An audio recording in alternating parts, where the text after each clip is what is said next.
All right. We have lots going on today, so we await our colleagues. And Senator Crapo, I have one additional question, and then should we still be waiting for? Oh, there we go. You are spared my additional question at this time, Ms. Wang. Senator Cassidy, when you get settled, we will recognize you for your time. Hello, thank you both.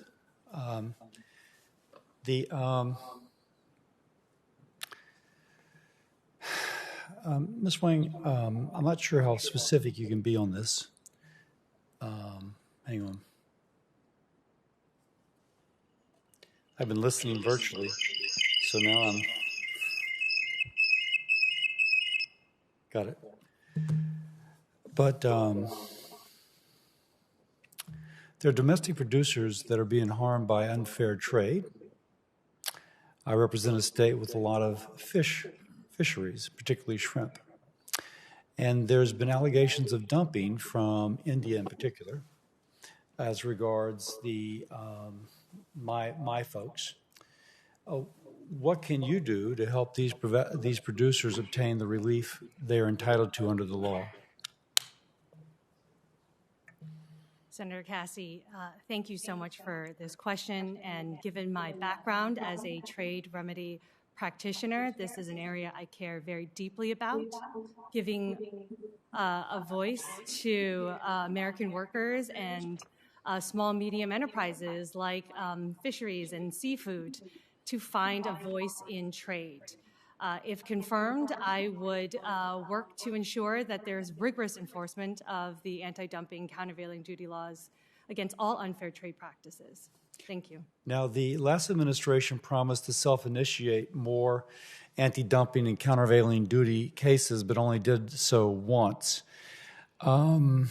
So I guess I'd like to have, I thank you for the pledge. But I think my folks would want to hear that there would be action upon that pledge, knowing that the previous administration only initiated one anti-dumping initiative. Any thoughts on that? Senator, again, thank you for that question.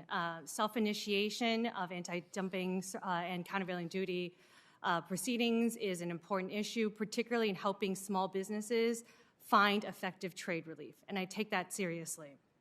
I note that within the Office of Enforcement and Compliance, there already is a pre-petitioning unit and a self-initiation unit within Enforcement and Compliance.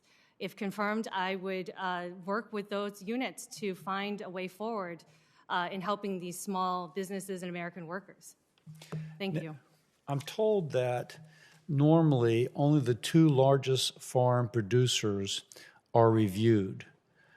But I'm also told by stakeholders the department rarely uses its authority to sample and to get a more representative group of producers to examine. So year after year, the largest foreign producers are resampled, but there's a whole lot of folks beneath who are maybe exploiting the system and not being sampled. So what can you do about that?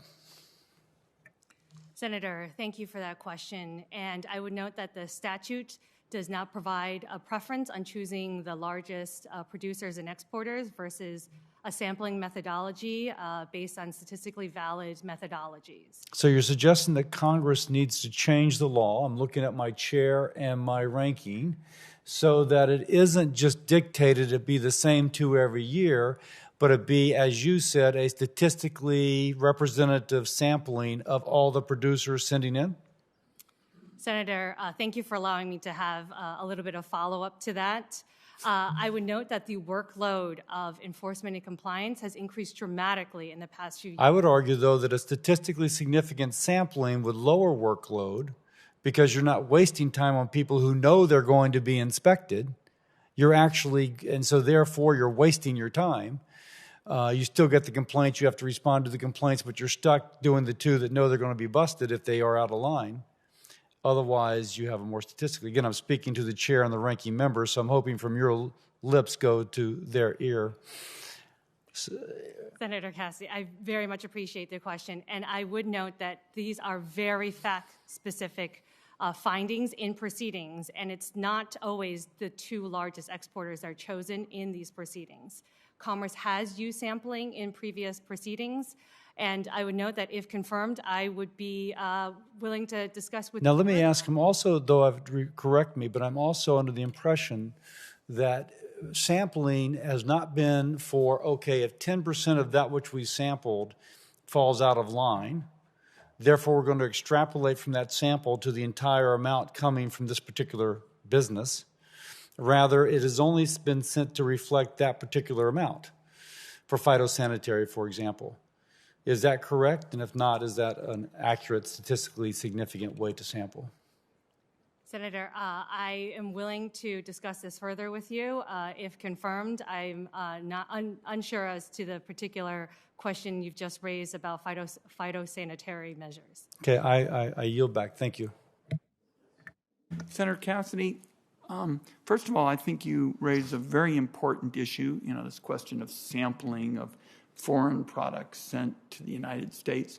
The first question I think we're going to explore, and I look forward to working with the ranking member and my colleague from Louisiana, is does the office have existing authority to actually do some of what Senator Cassidy is talking about? And so we'll have to sort that out. And if they do, then we'll have to see why it may not be being used. And then possibly we should look at legal tools to do it. But I think my colleague makes a good point, and we'll follow it up. Thank you. Very good. Okay, we're joined by Senator Menendez.